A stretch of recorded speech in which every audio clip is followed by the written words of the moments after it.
আত্মশুদ্ধি ভণ্ডদের ফাঁদ নাকি কোরআনের পথ? ভাইরা, আজ আমি একটা সংবেদনশীল কথা বলতে চাই।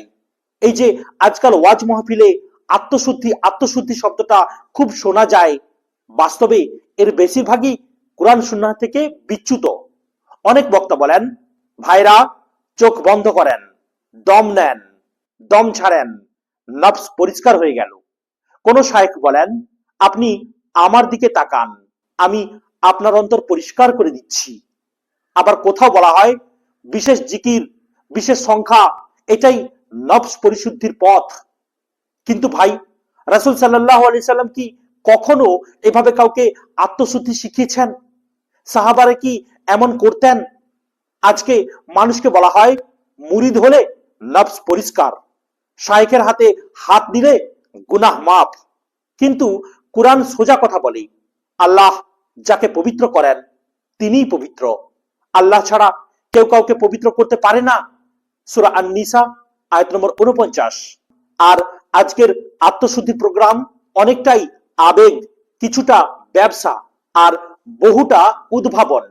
কিন্তু প্রকৃত তাজকিয়া এগুলো কিছুই নয়। চলুন এখন দেখি কোরআন হাদিসে আসল আত্মশুদ্ধি কি। আসল আত্মশুদ্ধি কোরআনের পথ। আল্লাহ সুবহানাহু ওয়া তাআলা বলেন, সেই সফল যে নিজেকে পরিশুদ্ধ করল। সূরা আশ-শামস আয়াত নম্বর 10। যে তার আত্মাকে পরিশুদ্ধ করবে সে সফল হবে। সূরা আল-আলা আয়াত নম্বর 15। আত্মশুদ্ধির প্রথম ধাপ তওবা ও ইস্তিগফার। রাসূল সাল্লাল্লাহু আলাইহি সাল্লাম বলেন, যে আন্তরিকভাবে তাওবা করে আল্লাহ তার সব গুনাহ ক্ষমা করে দেন।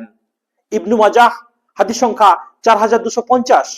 আরেক হাদিসে আছে, আদম সন্তানের প্রত্যেকেই গুনাহ করে, আর সর্বোত্তম হলো সে যে গুনাহ করে তাওবা করে। তিরমিজি 2499। এটাই তাজকিয়ার সূচনা।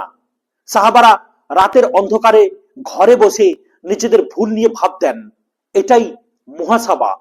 ওমর রাদিয়াল্লাহু তাআলা আনহু বলেছেন, হিসাব দেয়া হবে, তার আগে নিজের হিসাব নাও। ইবনুল জাওজি কিতাবুল আদাব। আত্মশুদ্ধির দ্বিতীয় ধাপ আল্লাহকে মনে রাখা। আল্লাহ বলেন, নিঃসন্দেহে আল্লাহর জিকিরেই অন্তরসমূহ প্রশান্তি পায়। সূরা রাদ আয়াত নম্বর 28। এটা কোনো বিশেষ নিঃশ্বাস প্রশ্বাস পদ্ধতি নয়, এটা হলো হৃদয়ে আল্লাহর ভয় আনা, মৃত্যুর কথা ভাবা, হাসরের দিন মনে রাখা। রাসূল সাল্লাল্লাহু আলাইহি সাল্লাম বলেন, যে আল্লাহকে অধিক জিকির করে সেই সর্বোত্তম। তিরমিজি 3377। কোন সংখ্যা নির্দিষ্ট না থাকলে সীমাবদ্ধতা নেই, উদ্ভাবন নেই, শো অফ নেই।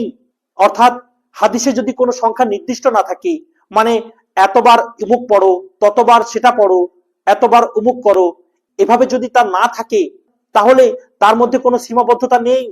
আপনি আল্লাহর নাম যত ইচ্ছা মনে করুন, আপনি কবরের ভয় যত ইচ্ছা মনে করুন, আপনি জান্নাত জাহান্নামকে যত ইচ্ছা স্মরণ করুন, এটা আপনার মনকে পরিশুদ্ধ করবে। অতএব ভাইরা, জলসা মজলিসে আমাদেরকে যেভাবে আত্মশুদ্ধি করানো শেখানো হয়, তার মধ্যে কিছু কিছু জায়গায় ভণ্ডামি রয়েছে, কিছু কিছু জায়গায় ব্যবসা রয়েছে, কিছু কিছু জায়গায় নিজের নাম কামানো বা সম্মান কামানোর ব্যবস্থা রয়েছে। আত্মশুদ্ধি মানে আল্লাহকে স্মরণ করুন। আত্মশুদ্ধি মানে নামাজে দাঁড়ান। আত্মশুদ্ধি মানে গভীর রাতে উঠে আল্লাহর কাছে কান্নাকাটি করুন। আত্মশুদ্ধি মানে নফস যদি পাপের দিকে যায় তাকে ধরে রাখুন। নফসকে বলুন যে না, পাপ নয়, কোনো পাপ করবেন না, কোনো খারাপ কাজ করবেন না, অহংকার করবেন না, ঘুষ নেবেন না, সুদ দেবেন না, মানুষের সাথে ভালো ব্যবহার করুন, নরম হন বা মধ্যম পন্থা অবলম্বন করুন, টাকা টাকা করে ধন সম্পত্তির দিকে ছুটবেন না। এ সমস্ত কিছু করুন, আপনার আত্মা ইনশাআল্লাহ শুদ্ধ হবেই হবে। আল্লাহ পাক আমাদের সঠিক বোঝার তৌফিক দান করুন, আমিন। ভিডিওটি যদি ভালো লাগে একটি লাইক করবেন, কমেন্ট করবেন এবং অবশ্যই চ্যানেলটিকে সাবস্ক্রাইব করবেন। আসসালামু আলাইকুম ওয়া রাহমাতুল্লাহি ওয়া বারাকাতুহু।